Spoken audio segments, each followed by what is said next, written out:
Assalamualaikum warahmatullahi wabarakatuh. Perkenalkan, nama saya Febrian Sadi Putra, NIM 2008717, Prodi Pendidikan Kepatuhan Olahraga, mata kuliah Pengantar Belajar Motorik. Saya di sini akan menjelaskan 8 fungsi gerak pada manusia. Yang pertama adalah fungsi produktif. Fungsi produktif maksudnya adalah bahwa melalui geraknya manusia dapat membuat, menciptakan, atau memproduksi sesuatu. Melalui geraknya manusia dapat menyusun materi ataupun benda-benda yang ada pada lingkungannya untuk membangun atau membuat sesuatu yang diperlukannya, baik untuk menjaga atau mempertahankan eksistensi hidupnya, maupun dalam rangka memecahkan persoalan yang dihadapi. Misalnya membuat persenjataan seperti parang, lembing, atau senjata tajam dan sebagainya yang diperlukan untuk mempertahankan eksistensi hidupnya, seperti untuk membela diri ataupun sebagainya,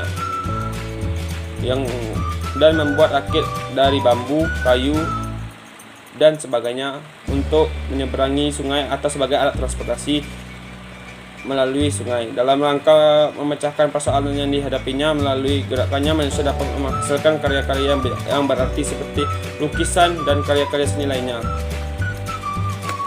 Berikutnya, fungsi komunikasi. Maksudnya adalah bahwa melalui geraknya manusia dapat berkomunikasi atau berinteraksi dengan manusia lainnya, walaupun di antara mereka tidak mengenal bahasa masing-masing, sehingga terjadi interaksi sosial, contoh bahasa isyarat. Selain itu, juga kita bisa melihat tarian-tarian daerah yang intinya mengkomunikasikan suatu peristiwa yang terjadi di daerah itu. Berikutnya, fungsi eksplorasi. Maksudnya adalah melalui geraknya manusia dapat menyelidiki keadaan ataupun aturan-aturan yang ada di lingkungannya. Misalnya melalui gerak berenang, manusia dapat mengetahui daerahnya derasnya air sungai. Melalui gerak manusia dapat memperkirakan berat sebuah benda.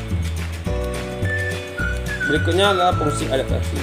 Maksudnya adalah melalui geraknya manusia dapat menyesuaikan diri beradaptasi terhadap aturan-aturan yang ada di lingkungannya. Aturan yang dimaksud baik terkait dengan sifat maupun karakter dari lingkungan di mana manusia bergerak atau melakukan gerakan. Misalnya untuk menyeberangi sungai, manusia dapat mengatur dan menyesuaikan geraknya dengan dapat melawan arus sungai. Atau manusia dapat mengatur dan menyesuaikan geraknya untuk dapat mengangkat sebuah benda.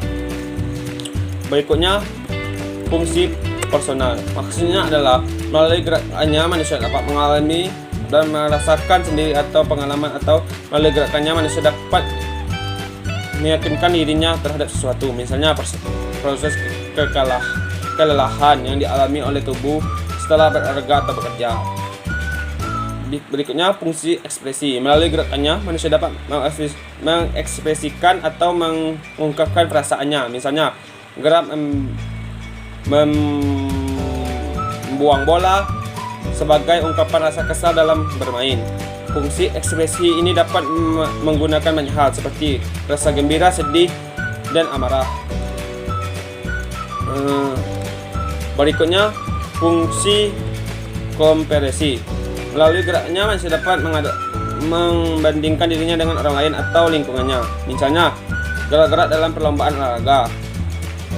Berikutnya, fungsi ritual. Fungsi ritual maksudnya melalui gerakannya manusia dapat melaksanakan hal-hal yang bersifat ritual. Misalnya tarian atau gerakan-gerakan yang bertujuan untuk memuja-muja. Ya, itulah fungsi-fungsi pada manusia dan contohnya. Sekian, terima kasih.